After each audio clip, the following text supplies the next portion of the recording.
कुंडली मैच हो या ना हो ভাইবস ম্যাচ होना चाहिए আর আমাদের তো পুরো এন্টায়ার গ্রুপটারই ভাইবস হচ্ছে একই রকম।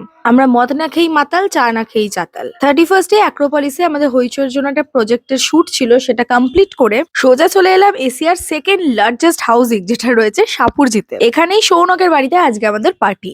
আমি কিন্তু আর কিছু খেলতে পারি না পারি, ব্যাডমিন্টনটা বেশ ভালোই খেলি। এটাকে ব্যাডমিন্টন বলবো না র্যাকেট আমি এখনো বুঝে উঠতে পারিনি। শেষমেশ আমার খেলা দেখে সবাই কিন্তু এক বাক্যে স্বীকার করে নিয়েছে যে একদম পুরো কাঁপছে সাপুজি।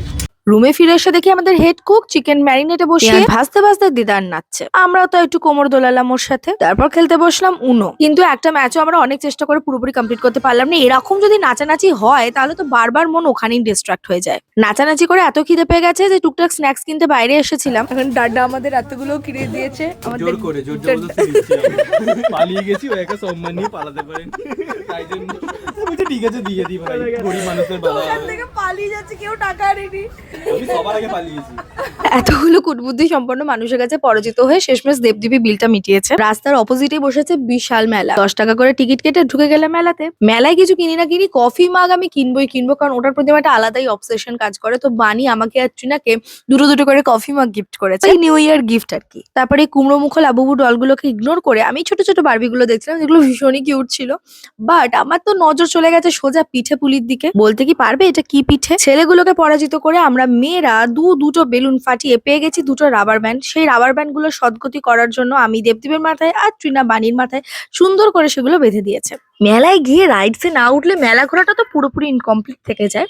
এক আসে নিলজ্জ, তারপর আসে চরম নিলজ্জ, মানে বেহায়া যাকে বলে, যারা বাচ্চাদেরকে দোল খাওয়ানোর বয়সে নিজেরা দোল খায়। এদিকে দোল না খেয়ে ঢেকি চড়েই আমাদের কানে এলো দেদার মিউজিক বাজছে পাশের মাঠে। আমাদের তো এমনি লজ্জা শরম নেই, তাই অন্যের বাজানো মিউজিকে অন্যের লাইটে আমরা একটু নেচে নিলাম।